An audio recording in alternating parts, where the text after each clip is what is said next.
to the HPLS podcast. Live, relevant, and high performance information, conversations, and education weekly.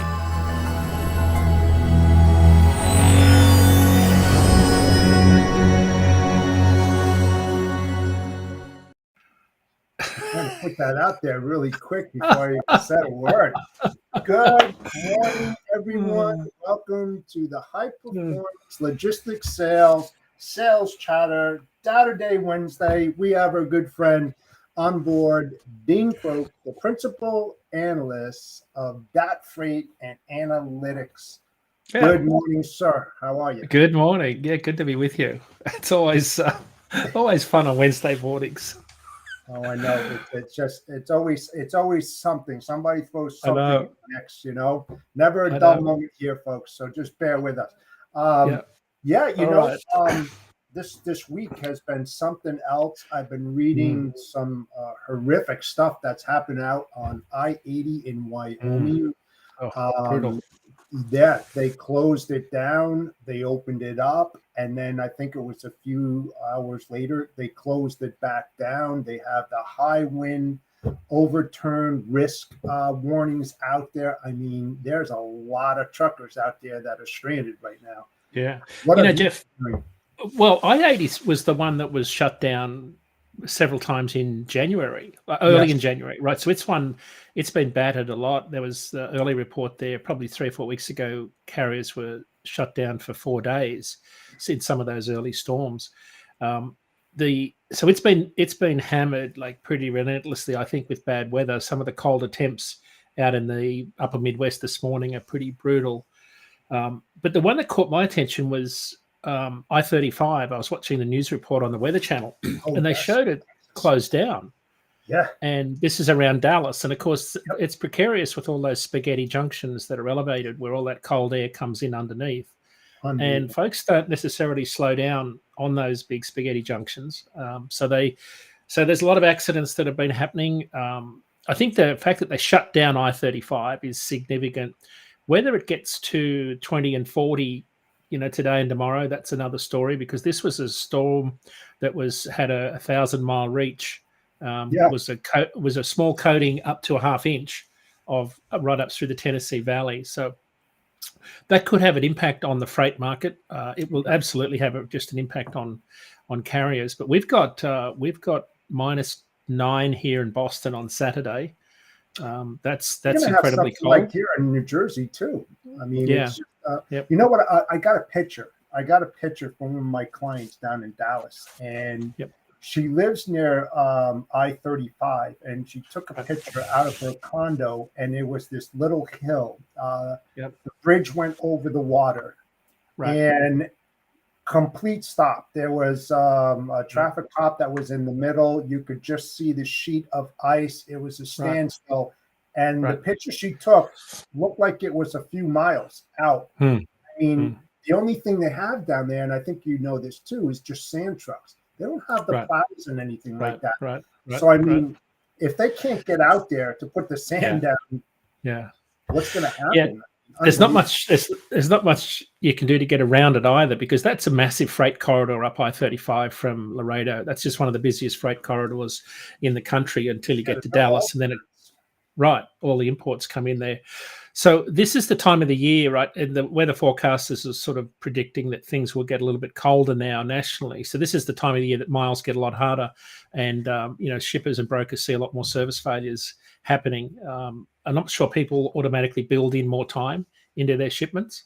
I do, but things break though. This is tough times for carriers. Like, not all miles are created equally across the year.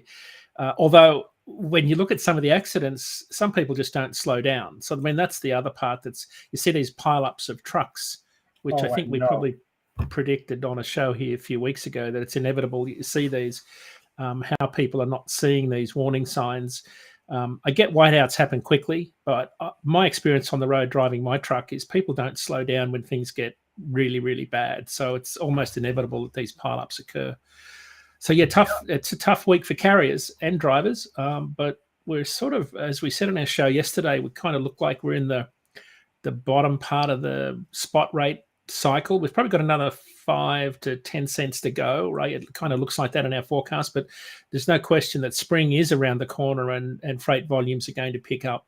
It was interesting, some reports yesterday. David Jackson, the CEO of Knight Swift, I guess they had an earnings call yesterday, and I'll give you a quote. He said the general consensus, almost unanimous from customers, be interesting to get your take on this, is that their inventories have been, by that time they get through the spring. So by the time they get through the spring, their inventories will be caught up and they'll be back to a more normal ordering cycle and start moving bigger volumes closer to the fall shopping season and the retail season. So it looks like this is sort of a bit of it's definitely a quiet season. He said that it was I think David said, and David's an incredibly clever guy. He said it was one of the slowest Q4s or busy season in his memory. That's a large truckload carrier. Of course, Knight Swift is probably the biggest for-hire country.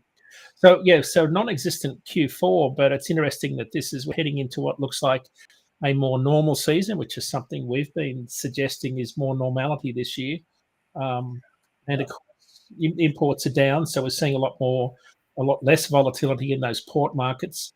But it kind of looks like spot rates will even out in the next couple of weeks, and then we're off into that market cycle where spot rates go up, and then eventually, sometime around the middle of the year, contract rates will start to be dragged back up again. So this is it, and we're still losing. I did some numbers on this, Jeff, from the FMCSA. We've been building a chart here that takes the new entrants and re-entries, and then we subtract away the revocations from the DOT authorities to get the net. So you get the net capacity gain. So are we adding more capacity or losing capacity? Up until the pandemic started, we were always adding about 1,000 new carriers a month of all DOT authorizations. We've been losing 2,000 a month since October. We had a pretty steep drop-off in October, November. There was a big sorting out there. Since December. So December, January, we've been losing about 2,500 carriers on average each month. So our net capacity, if you think about capacity as all of those trucks over 10,000 pounds, net capacity is we're still losing carriers. And of course, that's that bottom part of the freight cycle that I alluded to, where typically we go through this massive expansion, which is what we had during the pandemic, and then we have a contraction, spot rates fall, and then spot rates start to come up again and new entrants come back to the industry. So as we sit here at the end of January, can you believe it's already the 1st of February, we're kind of at that bottom of the cycle. So as we predicted on the show here late last year, this feels like bottom of the cycle in Q1. It's all panning out pretty much as what we thought would happen.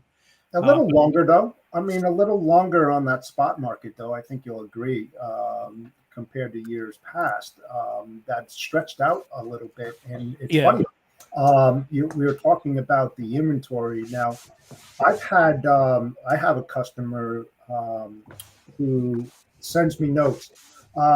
Cancel shipment, inefficient freight to load and let go, And I've seen that for a few weeks now, and they're in the furniture business. And now we're starting to see that pick up now. But also you have to take into consideration, and I'd love to know this if you have the numbers, how is the reverse logistics, the returns looking since J1 to where we are now? And how is that compared to years past? What are we seeing as a percent? Haven't seen any numbers on that yet. I normally get that data off the National Retail Federation. The NRF generally put that out, but it's lagged. So nothing yet. And I mean, it's, you still have the disruptions out there. We were just talking about the Wyoming. We're talking about I-35 in Texas. We had the big storm that went across from California in the Midwest that affected travel in Indiana, Illinois, Ohio. That caused great delays. I definitely put buffers in there, talking to the track and trace team, just, giving them a heads up, because look, let's face it, they're not on the road. They can't see it. They may read it, but they're not driving in it. So, we try to put that day or two buffer each lane, just as a precautionary, because we want our drivers to be safe. We don't want them to rush to meet deadlines, etc. Even though we're using that published transit time, it's kind of like, in this time of the year, it's like null and void. I mean, the way that you look at it, because so many things are unpredictable. The act of God's come into play. So disruptions, that's for sure. And we won't for a little while, even though in the Northeast it's been pretty dry. I mean, I don't know what it was like in Boston, but we had 50-degree weather 2 days ago. I mean, that's unheard of. Yeah. We're going to go from -9 to 53 in 4 days this week. So, but you touched on weather. Weather has had a big factor on some of the volatility in the freight market. We've got, and mostly precip. So we've seen a lot of rain on the West Coast interrupt the California produce season, although we're in the slack season in between seasons. Volumes are still down substantially. Reefer spot rates out of California are really suffering. State level rates average for all outbound loads is about $2.20 a mile for refrigerated carriers. That's excluding fuel. That's the second lowest in 7 years out of that state, with only 2017 being lower than that when it was $1.87. Florida outbound is suffering also. Hurricane Ian really slowed down that market. But produce season's still getting going down there. We're still seeing good volumes of winter vegetables coming out of there, but the strawberry berry season hasn't really started. The big thing this week, I think reefer carriers will be benefiting from this week. We expect, and we were seeing it on our market condition index, we were seeing capacity tighten in Lakeland and Miami reefer markets, largely because this is peak shipping week for Valentine's Day roses and carnations. That's true. Of which 90% arrive in Miami International Airport, mostly from Colombia and Ecuador. Mostly Colombia, about 70% come from there. But I've been there and watched this. The dozens and dozens of 747 jumbo air freighters coming into Miami every day with fresh cut flowers. They've got a massive infrastructure for transferring temp control freight, and then of course it hits the road really quickly. This is peak shipping week. Next week is a little bit less, and then it kind of dies off until Mother's Day. So we'll see.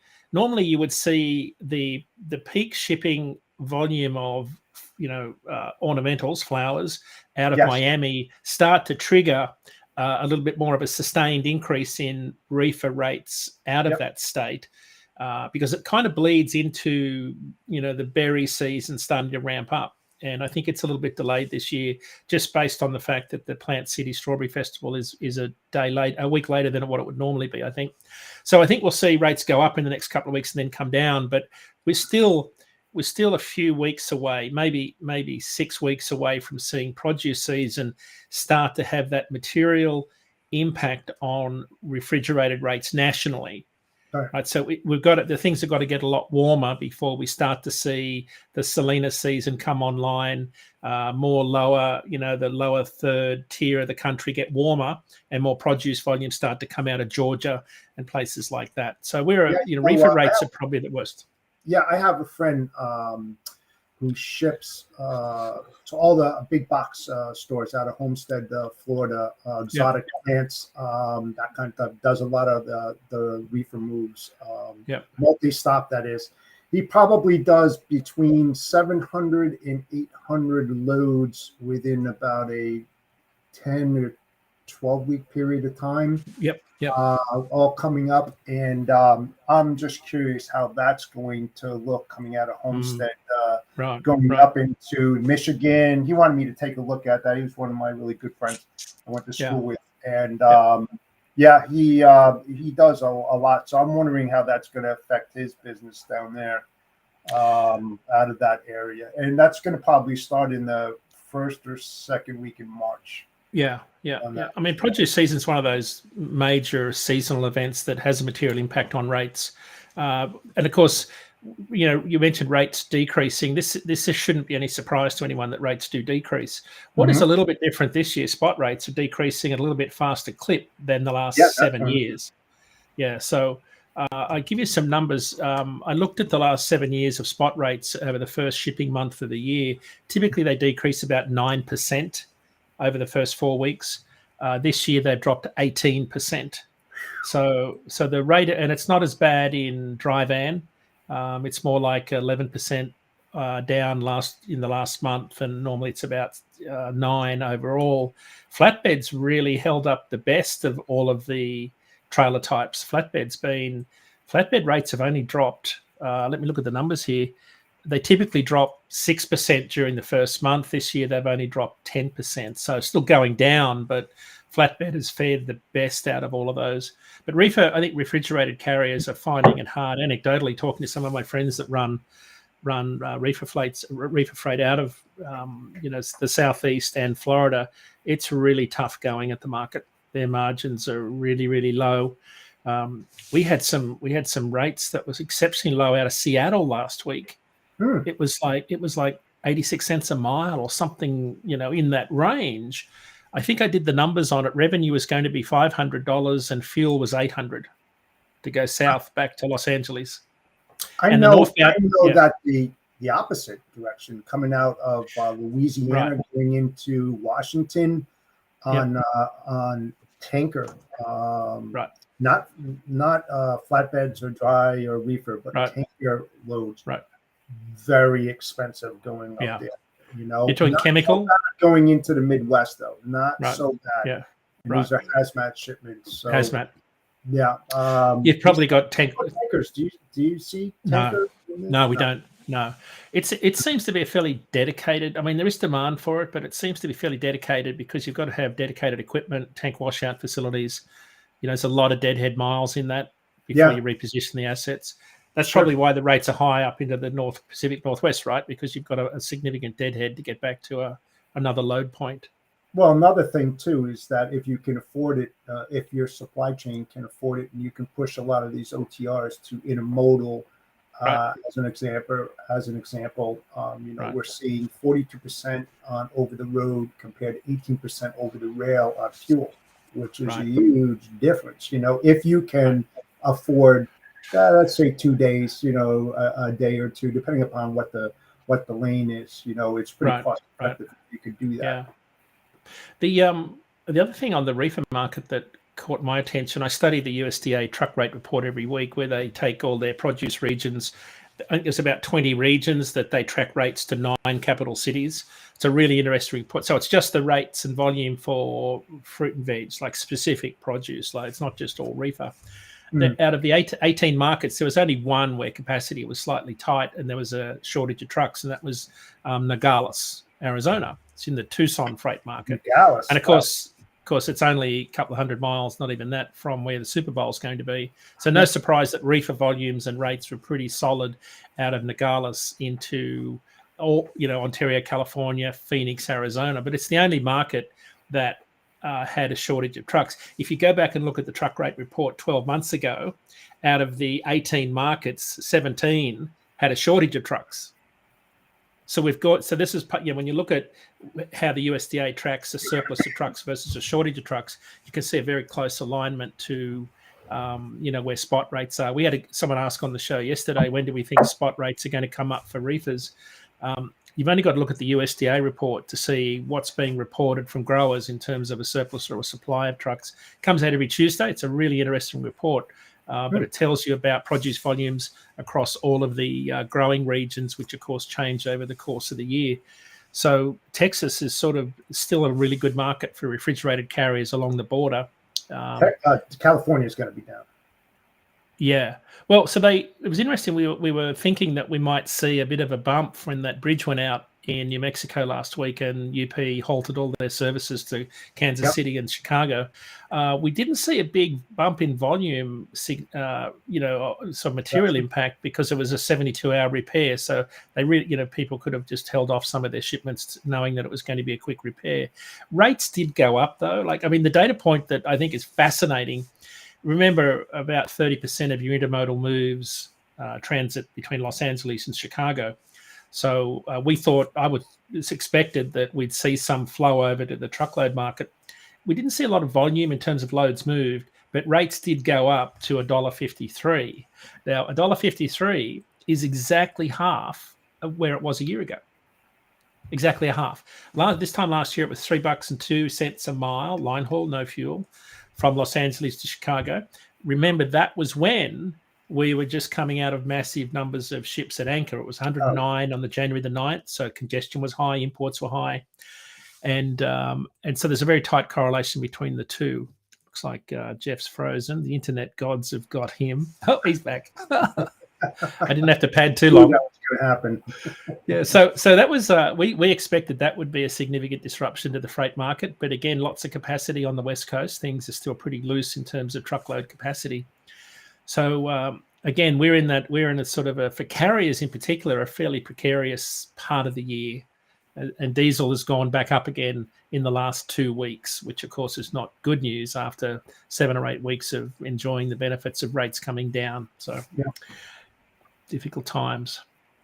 Yeah, in New Jersey, they came down to, like, I think it was where I am, 318, and now I think yesterday we were up to 333. I think it was. Yeah. Right. So they are creeping up. That's for sure. Yeah, this is one of the things we've seen in the last year is as diesel goes up, line haul rates go down. So it's part of the reason rates have been bottoming out. If line haul rates, if diesel starts to increase significantly, then we'll see spot rates start to deteriorate, slightly. So again, we've got diesel's still one of the biggest drivers. We're about 16 cents per gallon lower than the July 2008 Great Recession peak of 4.77. So during the Great Recession, it only got to 4.77 a gallon, which of course is almost $1 a gallon lower than where it hit in July this year at $5.80 a gallon. So this is sort of historically high levels that are keeping operating costs high for everybody. Now, talking about California and what Newsom put into effect with those, we heard 2010, 2009. We talked a little bit about it. I think it was last week. What are you seeing capacity-wise since that new law regulation went into effect? Like I said, I have a train carrier out there who actually got something that said 2009, not 2010. So what kind of impact? I know we threw some numbers out there, and I believe it was 10% or close to that from the whole capacity out there who would be affected. So not much. So still a lot of capacity. So capacity still, if you think about spot market capacity, it's still overshooting demand on the West Coast, largely, I think, because of the precipitous fall in imports. John McCown wrote in his monthly newsletter last week, when he looks at the top 10 port, he said the two volumes were down in Los Angeles and Long Beach 16% in November and 17% in December. Maybe it was the other way around. But those 2 months of decline in the last 2 months of last year were the biggest declines ever on the West Coast. So I think a lot of the fortunes in the dray and truckload market are tied to those plunging imports on the West Coast. So you've got a lot more capacity than you have, for the level of demand right now. That's why we're not seeing any material increase on dry van or reefer or flatbed rates. Prices are coming down, right? Yeah. And so, I did a thing too about the Port of New York and New Jersey, that it's still extremely busy. Right? Stuff going in there. What kind of procedures are you looking at? Are we still in the same area? Wow. Still got a lot of capacity, so we're still not seeing any. So that's why I look at the net capacity. That's we're still losing capacity, but not enough to make a material increase on the overall supply of trucks in the market. So, but so there's just lots of very interesting things happening around the market. But we're still in the quiet season, which is what we've been saying forever and a day. This will be a quieter season than normal, and I think David Jackson confirmed that yesterday in his earnings call. I still hopefully next week, if the data comes out, I'm still very curious about the reverse logistics compared to last year, starting on J1. I know you can't give it now, but let's chat about that next week if you happen to get it, because I think that's going to tell a big story on that. Right. Yeah, we're looking to get a guest on our show that's Jeff Music from Pitt, Ohio, that'll be able to talk about LTL volumes. Good company. We've been on our IQ show before, but I think that'll be a good tell. Maybe that'll time with when we get through the reverse logistics season. Yeah, I had a good friend that worked for Pitt, Ohio for many, many years. Right. He's a friend of mine for about 38 years. Yep. And he just retired. So it's a good company. Very good company. Welcome back, Ryan. Thank you. I had a call this morning that had to juggle it. Dean, I was reading your blog post on the, I think it was on Monday. You came out and you were talking mostly about flatbed, and like the booming market of Laredo itself. Yeah, crazy to think about. When I was reading it, I started thinking about it because it is a port city, Laredo being for imports and exports, and you're looking at I believe it's the Columbia Bridge and then the world trade as well. Is there a comparison? Because we had Nerf on last Thursday, and he lives in Windsor. So Windsor is kind of Windsor and Detroit. You got that big bridge from Canada to the U.S. From Canada to U.S. and then from the U.S. to Mexico.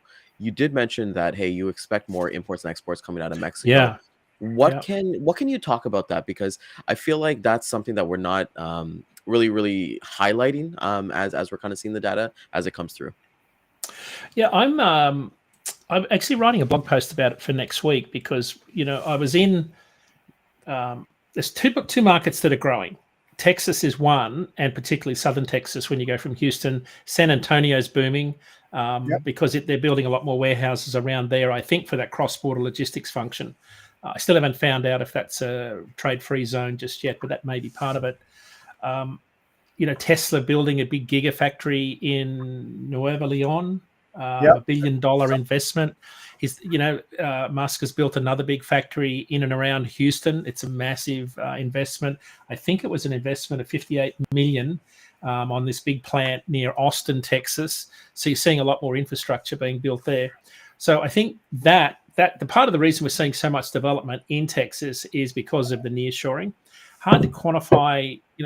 I did some analysis on our total volumes. We've been seeing volumes grow at about an annual rate of 9% for the last few years from Mexico to the US. That's spot market volumes.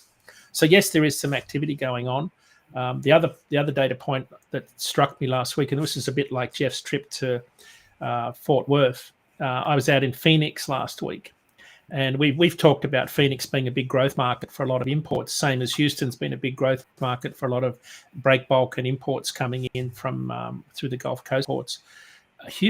Phoenix was staggering. So normally when I drive out to Phoenix and I'd get out to like Goodyear, that's kind of where the outside of the development would stop. So last week I drove 37 miles from downtown Phoenix before warehouse development stopped, right out near Buckeye. So we're only 100 miles from the California border, and we're only 300 miles from Ontario, California.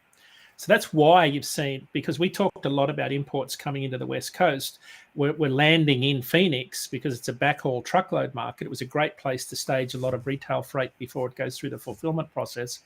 There's no end in sight for warehouse development, and it's the same because of that surging imports and demand for warehouse space. It's been the same thing that's happening in Texas. So that's why we're seeing a lot more volume come into those two states in particular. They're always top 5 freight markets for DAT, both of them.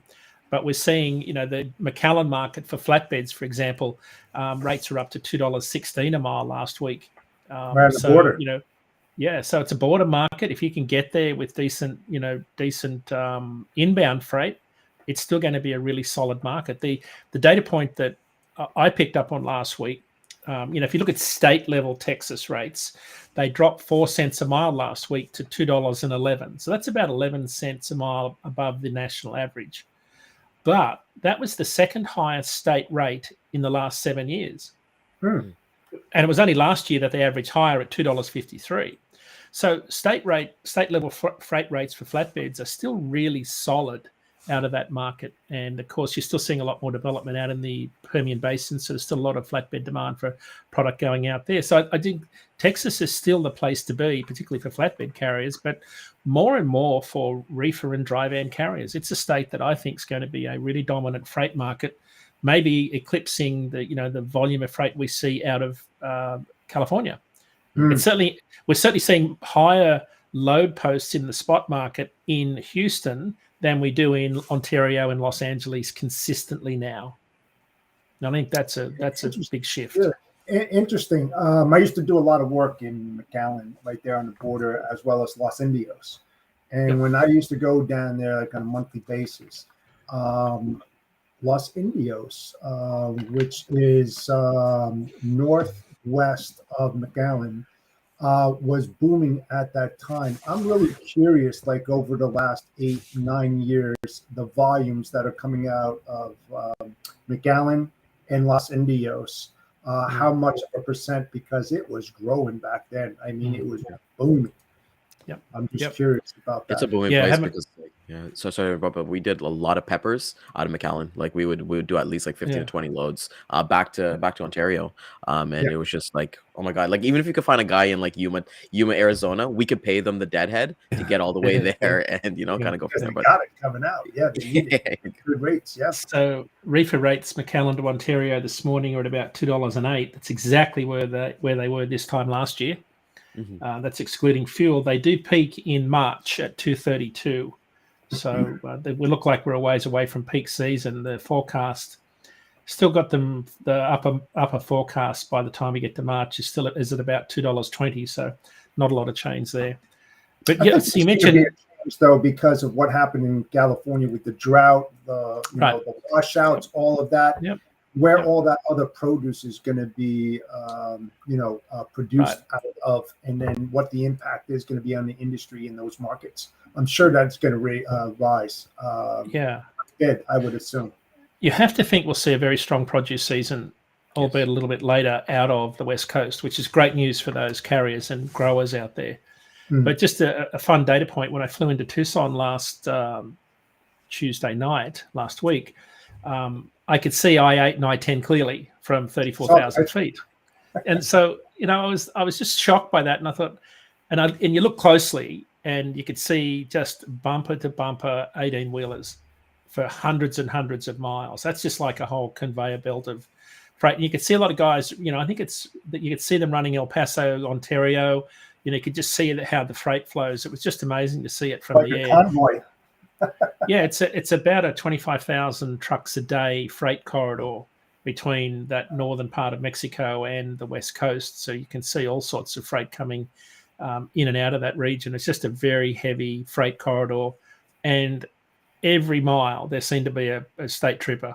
Like I've not seen so many. The police presence in and around Tucson, Phoenix was just staggering. I've not seen it like that. And of course, the other thing that really shocked me, I spent a decent amount of time in the truck stop out at Eloy, Arizona, in between the two cities, Tucson and Phoenix, at the Petro. And in the hour I was there, the both Customs and Border Patrol and Highway Patrol troopers followed in 6 trucks into the truck stop, into the fuel island, and then did their inspection. I've not seen that before. Normally it's on the side of the highway. They were really, really aggressive. I don't know what they were looking for. I don't know what sort of intelligence they had, but one guy'd go to the back of the trailer, and one guy'd go to the passenger door, which is, like get you before you have a chance to do anything. And they'd get up in the truck. And I thought, wow, this is pretty heavy duty stuff out here. So there must be good reasons. Definitely. Well, you look at it too, right? You look at the impacts in the next couple of weeks. Like the Super Bowl is actually in Phoenix this year, so then you're going to see imports kind of going there as well. You got Valentine's. I know you guys talked about fresh cut flowers earlier on in the episode as well. And what are the impacts? Like, let's say for somebody, because I was actually watching your Life by the Mile episode that you did last year on YouTube yesterday, and I know that you were talking about like telling a story with data. Being able to, the importance of interpreting data as well. How can somebody, like we're doing themes here with Jeff and I, how can somebody kind of brand new, kind of getting into the industry, how can they really tell a story with data? I think the first part is you've got to understand what you're hauling, like who's buying what you're hauling. Because if you don't know that bit, it's very hard to know how to use the data to tell that story. So I always say to carriers, understand the demand for what you haul, and then the data becomes very easy to translate. So if you're a produce carrier, you would want to be following, the whole produce magazine, or the Fresh Plaza. There's probably 4 or 5 produce-specific newsletters or podcasts you can follow, and I listen to them all the time. I watch them all the time. I pull all the data down from the USDA. It's all freely available, and then I understand what the volumes look like, because on the USDA truck rate report, it lists the market and what produce are coming in and the volumes and the price. So it tells you about the price at the end point. So when you understand all of those things, and it takes a while to get a feel for how things change week to week, but just understanding that tells me a lot about where volumes are going to go. Remember on the show here, we said that when the rain hit California, you can expect an increase in volume across the southern border as Mexico steps in to fill the demand on the West Coast. It's exactly what happened with rates, because there's an increased volume coming across in El Paso, Nogales, Laredo, and McAllen, across the bridge there in Far. So if you were listening to that, you would have seen in the last few weeks a bump in rates. So that's sort of a good example of how you tell a story with data, but you can't really tell a story with data from the rate per mile only, because the rate per mile only is a function of all of those other things I just talked about on the supply and demand side. Right. You almost have to use almost like a rolling average kind of deal. Yep. And, being a little bit different, not doing the same thing as everybody else, being game to go somewhere where most people aren't. If there's if people are scared of going up and down Interstate 19 between Nogales and Tucson because of all the CBP guys, I'm there. I got nothing to hide. I'm hauling. Right? So there's a lot of people think like that. Guys going off route. Yeah, just give them a wave, like the one finger wave. It works wonders. Or the no-look wave as you go past them on the other side of the interstate. It's always important to wave, so it does wonders. Always good with people. Just fun fact for you guys. Actually, I was at the grocery the other day. Lettuce is officially back to regular price. So we saw the romaine lettuce. It's back. It's back to $3 for $3.99 now. So I thought about you guys as soon as I saw that. Yeah. I looked at my wife and she's like, "What's wrong with you?" But I'm like, "Hey, supply and demand. Gotta go." So it's interesting. Buy 1, buy 2, buy 3. I looked at to our previous point, Ryan, I looked at the winter salad bowl production out of southern Arizona, southern California, down there in Yuma, Arizona. Produce volumes are up 25% year over year in that particular market. And of course, that's where 90% of our leafy greens are coming from. So they've got good volumes right now coming out of there. That'll run through March. But that's another good example of knowing, if you're in Los Angeles, do I deadhead to Yuma? If I'm in Phoenix, do I run down there and load? I've got good demand coming out of there. It's a market that's reasonably hard to get to if you're a carrier. So there's good outbound rates coming out of there right now. I didn't have a number on what the rates were. How about vertical farming? Anything more on the vertical farming because of everything that's been happening out there? Have you read anything? I haven't, no. And I'm just going to quickly, I saw a news story yesterday where the one in Tennessee, I think, were laying off staff. I just caught my eye and I never went back to it. I've just quickly done a quick search on it. It says still a hobby industry right now. No, nothing jumps up. There was some layoffs of staff at one of them, but I can't remember exactly why. A lot of layoffs in many different industries over the last week. I saw Google actually sent it over to Dan. Google, their headquarters, they laid off all their in-house therapists. So you've got to kind of, it's kind of crazy to think about, right? It's so no more, you got the free breakfast, free food and all that stuff. It's just kind of getting lean with everything. Right. So it's kind of a big, it's a big opportunity for people getting into this industry. You kind of be your own boss and kind of learn different data being different points and things like that, which is pretty incredible. I was at a conference last week, and one of the things that shocked me, this was sort of a risk management conference, one of the things that really caught me by surprise was how much focus there is, how much the legal profession and attorneys drive the truckload industry in terms of, mitigation of costs and training of witnesses before they go into depositions. I'd had no idea that side of the industry was so dominant in how people think about managing risk.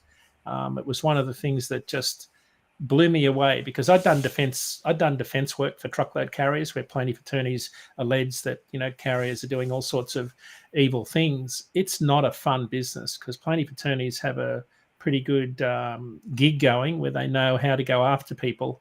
But what surprised me is a whole business around training witnesses. before in trial juries. I had no idea. They have paid experts that they'll pull in from all over the country.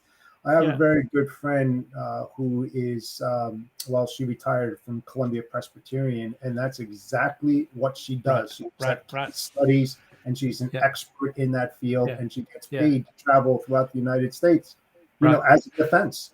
Fascinating. And these people, and you look at the pre and the awards pre and post, it's night and day in terms of how much you can reduce the payouts based on training of your witnesses and your.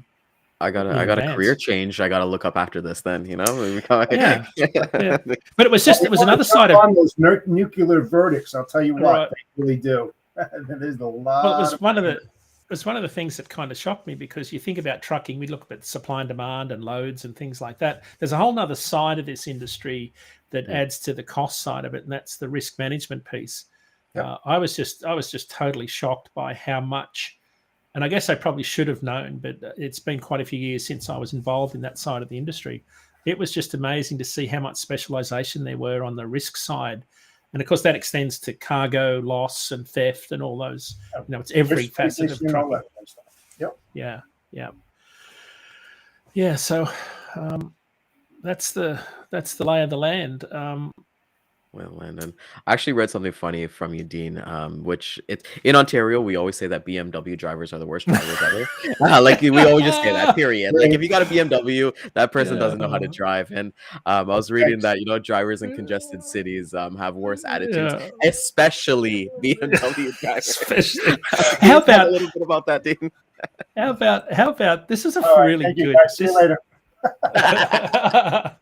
This was a study done where a company studied, and I forget the exact, 250,000 tweets across the US to determine the most negative things people say about fellow motorists, and it ranked the states, right? So there'd be no surprises there that Rhode Island ranks as one of the states with the worst drivers. Oh, God, New Jersey. Yeah, well, it's not far. You're not far up the interstate. Jeff hits both. He hits both of those criteria. Yeah.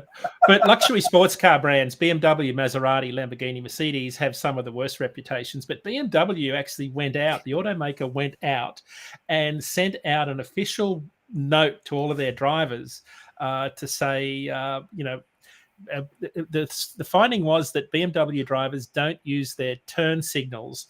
It was so prevalent that in June last year, they went out to all their owners encouraging drivers to use their blinkers, which I thought blinkers was more of an Australian term. Maybe it's Canadian also. But indicators, turn signals. But they signaled out BMW in particular. And I have to be honest, I didn't notice BMWs as being overly bad when I drive my truck. There's other drivers that in other makes of cars. I mean, when I was driving trucks in Australia, it was always the Volvo driver. Right, because it seemed to be this mindset of, I'm in this cocoon of safety, I can do whatever I want. Closely followed by the scourge of interstate highways, which is the underpowered pickup with the motorhome on the back.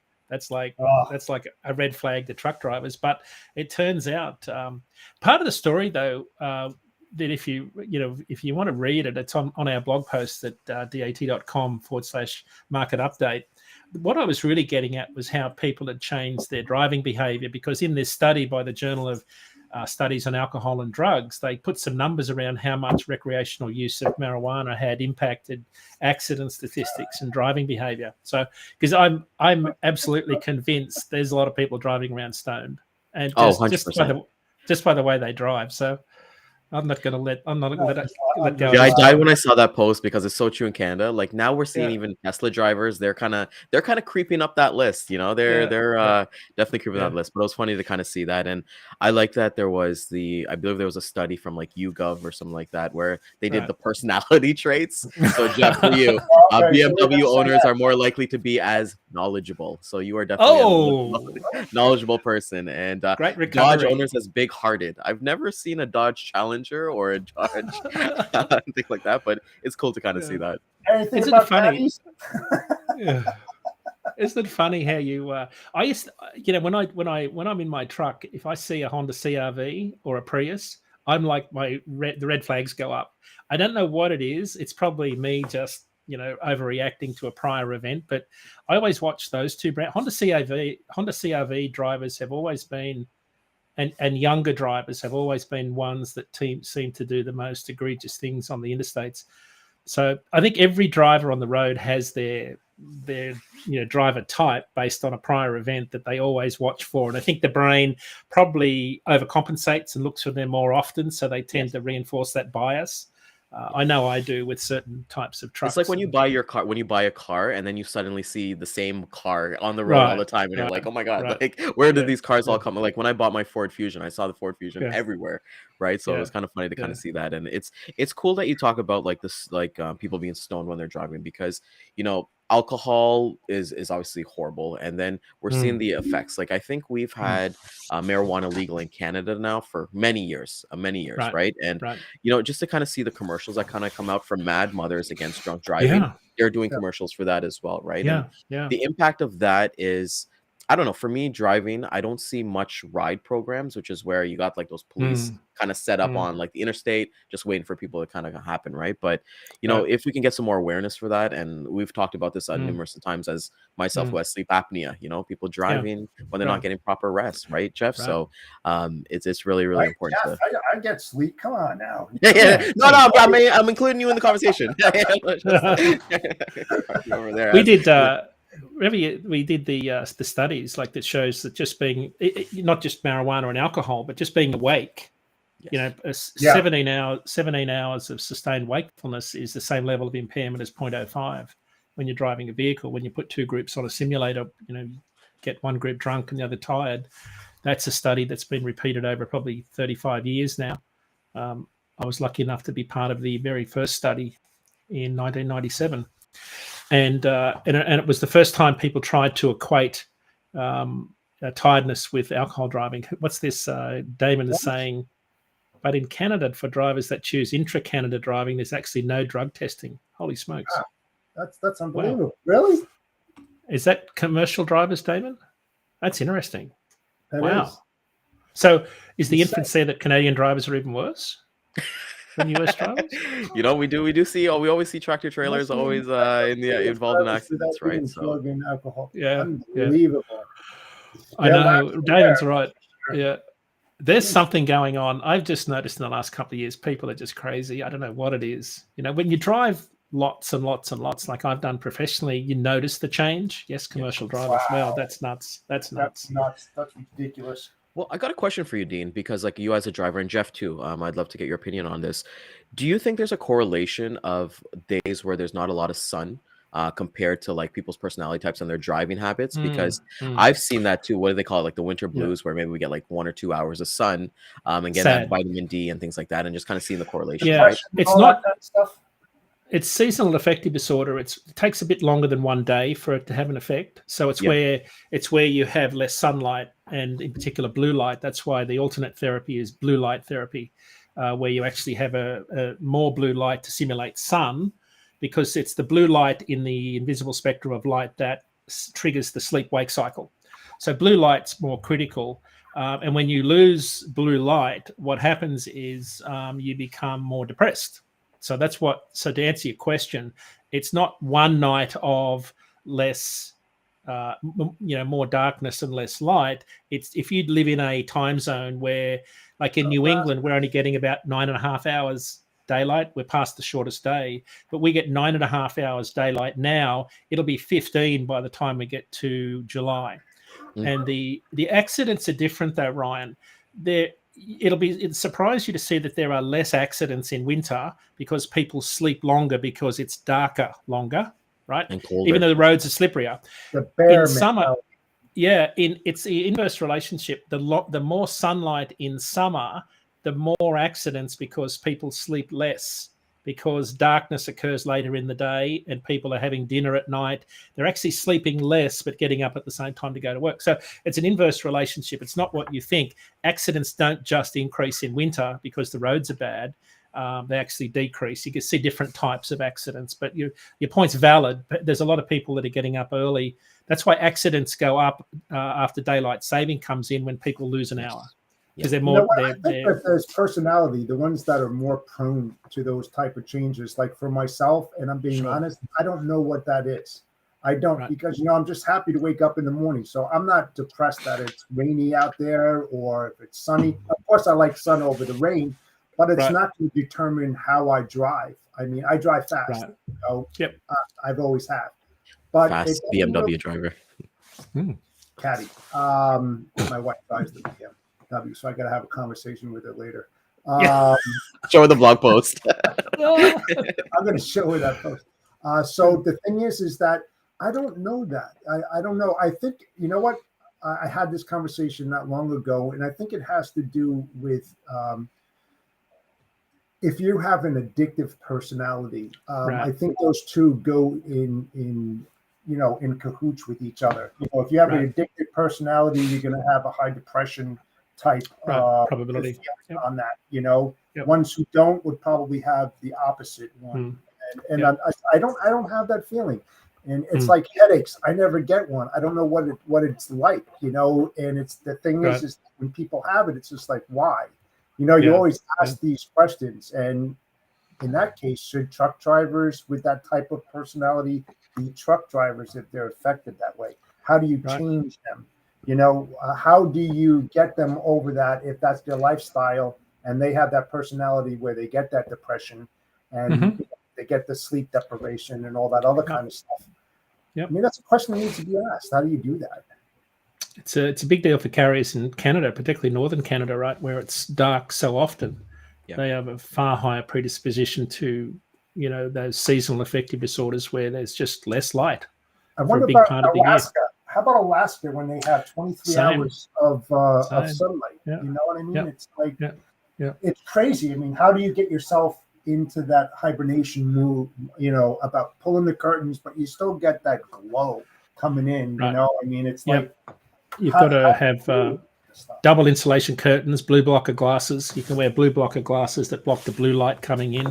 There's all sorts of strategies, but you've got to be diligent, consistent, do the same thing every day, because if you break the pattern, like if you open the curtain, it's the same for a night shift worker, right? I did a lot of educational work for LTL drivers that did line runs. Yeah, and if what they would do is come home at 8 a.m, and every shift worker does this. They'll come home, they're dog tired, they'll sleep for 3 hours, and then they get up to go and do their honeydews. They light the brain up, and then they go back to try and get more sleep before shift starts at 6 p.m, and there's no chance. One of the things I would always say to them is keep everything dark and cold, until you're done sleeping, and then do it. So that's the sunlight will actually give them less sleep in that particular situation. Graveyard shifts, though, will break you down. I mean, they do because the body is not used to that. I mean, the circadian rhythm, right? Like that's what they kind of call it with what the thought. What's that? But it's always the circadian rhythm. That's basically the rhythm of like your body with the light and the sun, stuff like that. But I was finding it funny with like graveyard shifts. Like I worked graveyard shifts for a little bit, and it was like, hey, I finished my shift at like 8 a.m. If I was to go grab a beer at 10 p.m., nobody bats an eye. But if I go into the bar and I'm like, hey, I want a beer at 8 a.m. after finishing my shift, everyone's like, oh, no, this guy's an alcoholic. It's like, oh, man, I just worked like 10 to 12 hours. Right? I'll hire this guy. So I was going to see. As we're getting ready to kind of wrap up the show today, Dean, any, I know everyone's at Manifest this week. I feel like I've seen all the pictures and all the keynote speakers. Have you got anything coming up? I'm at the Stiefel Research Conference next week on Amelia Island in just up from Jacksonville. So I'm getting away from the cold here. Be a nice 2-day conference. Sorry to hear that. The tragic news. All of the big researchers that look at all the public companies are meeting up to talk about the trucking industry. And I've got an interview with Bert Subin talking about the spot market. So that's coming up. Of course, Mid-America Truck Show is coming up at the end of March, which was always a fun event. I don't know if people are going to that. And of course, ACT Research have got their big, I think it's their 68th annual conference or biannual conference coming up in mid-February. I forget the exact date, but that's in Columbus, Indiana, right next to Cummins Diesel. It's one of the big events on the supplier calendar. So it's going to be a huge event for anybody interested in knowing about what truck and trailer orders look like and used truck and trailer prices. That's the next 6 weeks. Yeah, it's crazy kind of thing. He's definitely a busy guy. I caught the episode yesterday with Cassandra, and it was great. So she was a great guest that you kind of had on yesterday. So the blog posts, I believe you do them every Monday. Monday, Tuesday, you kind of Tuesday night they go up at our under resources tab at dat.com. Perfect. All right, Jeff. Any final thoughts before we take this bad boy home? No, thanks again, Dean. I appreciate your input and the data that you shared with everybody. Can't wait until next Wednesday. It can't come quick enough because I really enjoy these type of days. I think it's very informative. So thanks again. I'll be on the beach, actually, coming live to you from the beach. Stop that, man. And by the beach, you'll have better internet connectivity than Jeff. Brutal tax. I want to thank everybody for coming out this morning. It is truly one of my favorite days, as Jeff and I really get. And for it, we learn a lot. And I don't know about everybody in the audience, but I use this personally so I can go and talk to my prospects and customers as well. So use this as a tool, like as we kind of say, tell a story with data, but know what story you're trying to tell, right? As Dean is kind of saying. So catch us back on the replay at 12 and 3 p.m. Eastern time. We will be on LinkedIn, Facebook, YouTube, and Twitter. Join us tomorrow as Jeff and I continue this week of basically of customer retention and mindset and all that fun stuff. And where is this week gone? You know, we got a couple more days until the Super Bowl, till Valentine's Day. So make sure you got all your chocolates, all your Valentine's flowers and all that stuff. And we'll see you guys tomorrow. Take care. Adios. Thanks, Have a good day, guys.